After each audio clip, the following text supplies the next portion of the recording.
मुझे एक specifically story के बारे में जानना था आपसे कि आपकी आईपीओ स्टोरी जो बहुत इंटरेस्टिंग थी, तो वो क्या थी? आप आईपीओ कैसे लेके गए थे, उसमें क्या हुआ था?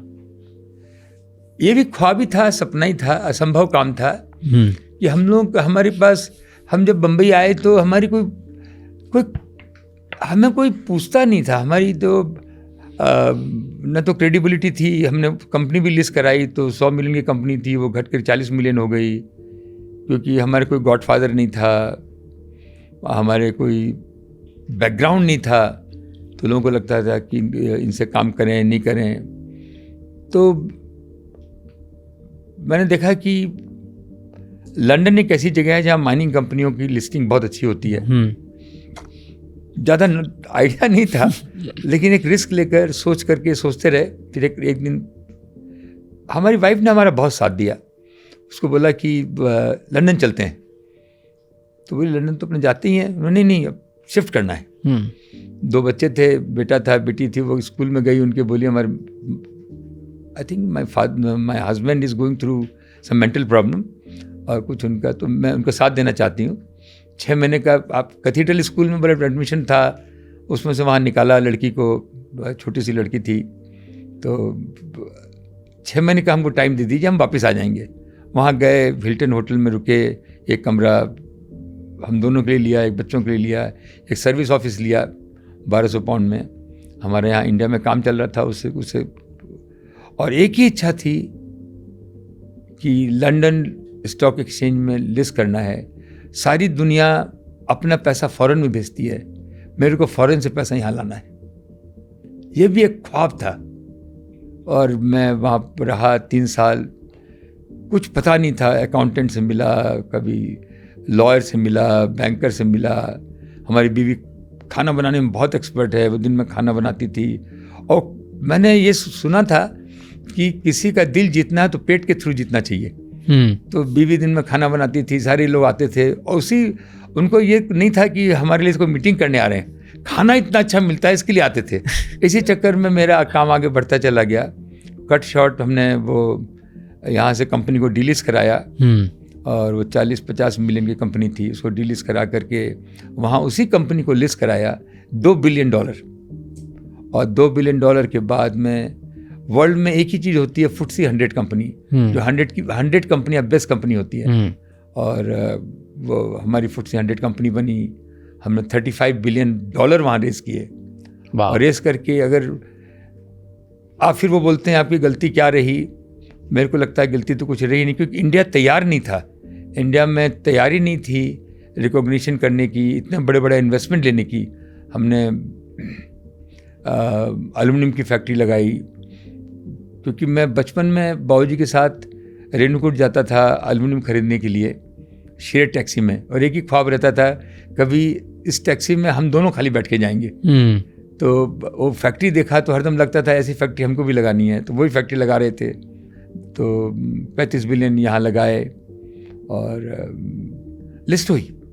उसकी बहुत कहानियाँ हैं, लेकिन एक ही आप लोगों से है कि ख्वाब देखना बंद मत कीजिए, ख्वाब अच्छा देखिए, अच्छे लोगों की संगत में रहिए, इन्जॉयमेंट करना। आपको म्यूज़िक का शौक़ है, आपको डांस का शौक़ है, आपको कुछ लिखने का शौक़ है, आपको कॉमेडियन का शौक़ है, उस शौक़ को साथ में चलने दीजिए, क्योंकि वो शौक़ जो है आपको एनर्जी देगा। बहुत सारे लोग अपने शौक़ों को काट देते हैं, उस शौक़ को काटिए मत। आपको स्पोर्ट्स खेलने का शौक़ है, फुटबॉल खेलने का शौक़ है, जो भी आपका शौक़ है उसको शौक़ को साथ में रखिए, वो आपको मेन स्ट्रीम में काम देगा। आपके हम अपने ईश्वर को क्या चढ़ाएं? तो हम ईश्वर को अपने चढ़ाते हैं कि भाई मेरे पास तो न तो धूप है न दीप है, मेरे पास तो जो कुछ है, मेरा दिमाग है, मेरा मन है, मेरा शरीर है, आँखें हैं, कान है, मेरी आपके प्रति मेरी भक्ति है। और मेरे को आपने जिस काम के लिए भेजा है उस काम को मैं अच्छी तरह से कर सकूं, उसको मैं डाल रहा हूं। और मेरी रिस्पॉन्सिबिलिटियां हैं। मेरी रिस्पॉन्सिबिलिटी क्या है? वो आपको अच्छा लगे चाहे नहीं लगे, वो आपको करना ही पड़ेगा। आपके माँ बाप आपकी जिम्मेदारी है, आपकी वाइफ आपकी जिम्मेवारी है, वो जमे चाहे नहीं जमे। ये डिवोर्स मेरे को समझ में नहीं आता है, वो साइड है। आप तो अपने काम में लगे रहो ना, क्योंकि काम एक सबसे ज़रूरी है। हमारे बच्चे, क्योंकि वो अपना कर्म लिखा के लाए हैं, आप अपना कर्म बदल नहीं सकते हो। आप उनको संस्कार ही दे सकते हो, वो अपने थाली में डाल देते हैं और उसी से आरती कर लेते हैं कि प्रभु ये आपके चरणों में। मैं रिलीजियस आदमी नहीं हूं, लेकिन बहुत विश्वास है कि करने वाला कोई और बैठा है, वो आपको वॉच कर रहा है, और there is a free will, जो वो आपको देखता है कि आप कैसे कर रहे हो। और उसके बाद हम लोग तो परीक्षा में पास तो हो ही नहीं सकते हैं।